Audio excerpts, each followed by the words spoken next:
इस्राएलियों ने फिर से प्रभु से मुंह मोड़ा और बुराई करने लगे। इसीलिए प्रभु ने उन्हें 7 वर्ष तक मिद्यानियों के हाथों कष्ट सहने दिया। जब भी इस्राएली अपनी फसल काटते, मिद्यानी, अमालेकी और पूर्व के लोग उन पर हमला कर देते और उनकी फसल नष्ट कर डालते। वे ऊँटों पर आकर पूरी भूमि में फैल जाते और तब तक रुकते जब तक सब कुछ नष्ट ना कर दें। मिद्यानी बहुत निर्दयी थे। उनके डर से इस्राएली गुफाओं में छिपते थे। प्रभु के लोग भूख से मरने के कगार पर पहुंच गए। तब इस्राएलियों ने प्रभु से मदद के लिए पुकारा। प्रभु ने एक नबी भेजकर उन्हें मूर्ति पूजा छोड़ने की चेतावनी दी, परंतु वे नहीं माने।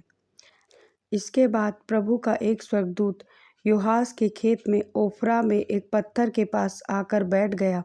योआश का बेटा गिदोन दाख मथान में गेहूं झाड़ रहा था। स्वर्गदूत ने उससे कहा, सामर्थी वीर, प्रभु तेरे साथ है। गिदोन ने उत्तर दिया, यदि प्रभु हमारे साथ है तो हम मिद्यानियों की गुलामी में क्यों हैं। तब स्वर्गदूत ने कहा, जिस सामर्थ को मैं तुझे दे रहा हूँ उसी में जा, तू इज़राइल को मिद्यानियों से बचाएगा। गिदोन ने कहा, मेरा कुल मनश्शे के गोत्र में सबसे कमज़ोर है और मैं अपने परिवार में सबसे छोटा हूँ। प्रभु ने कहा, मैं तेरे साथ रहूँगा, तू मिद्यानियों को एक ही व्यक्ति की तरह पराजित करेगा। गिदोन को विश्वास नहीं हुआ, इसीलिए उसने एक चिन्ह मांगा। गिदोन ने स्वर्गदूत से रुकने का निवेदन किया और वह एक छोटा बकरी का बच्चा, ताज़ी रोटियां और शोरबा लेकर आया। स्वर्गदूत ने कहा कि मांस और रोटी को पत्थर पर रखकर शोरबा उंडेल दे। स्वर्गदूत ने अपनी लाठी से छुआ तो पत्थर से आग निकली और मांस और रोटियां भस्म हो गई। फिर स्वर्गदूत गायब हो गया। गिदोन डर गया, लेकिन प्रभु ने कहा, डर मत, तू नहीं मरेगा। उसी रात प्रभु ने गिदोन को आदेश दिया कि वह अपने पिता के बनाए बाल की मूर्ति और अशेरा स्तंभ को तोड़ डाले। गिदोन ने अपने 10 सेवकों की सहायता से रात में ही बाल की वेदी और अशेरा खंभा नष्ट कर दिया और उसकी लकड़ियों से प्रभु के लिए एक बलि चढ़ाई।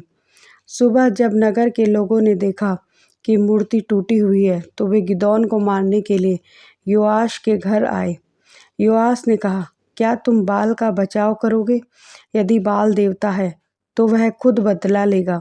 तब से गिदोन का नाम यरूब्बाल पड़ा, अर्थात बाल अपने विरुद्ध खुद लड़े। जल्द ही मिद्यानी, अमालेकी और पूर के लोग मिलकर इज़राइल के विरुद्ध यिज्रेल की घाटी में डेरा डालने लगे। प्रभु का आत्मा गिदोन पर आया। उसने नरसिंगों को फूंका और अबीएजेर का कुल उसके पीछे इकट्ठा हो गया। फिर उसने मनश्शे, आशेर, नप्ताली और जबूलून को संदेश भेजा और वे सब उसके पास आ गए। गिदोन को अब भी संदेह था, इसीलिए उसने प्रभु से एक चिन्ह मांगा। उसने कहा, मैं खलिहान में ऊन का गट्ठा रखूंगा। यदि केवल ऊन भीगे और जमीन सूखी रहे तो मैं जानूंगा कि तू हमें विजय देगा। सुबह ऐसा ही हुआ। फिर उसने कहा, हे प्रभु, क्रोधित न होना, इस बार ऊन सूखा रहे और जमीन भीगे। अगली सुबह जमीन ओस से भीगी थी और ऊन बिल्कुल सूखा था। तब गिदोन को पूरा विश्वास हो गया कि प्रभु ने उसे और उसकी छोटी सी सेना को 1,35,000 मिद्यानी सैनिकों से इज़राइल को छुड़ाने के लिए चुना है।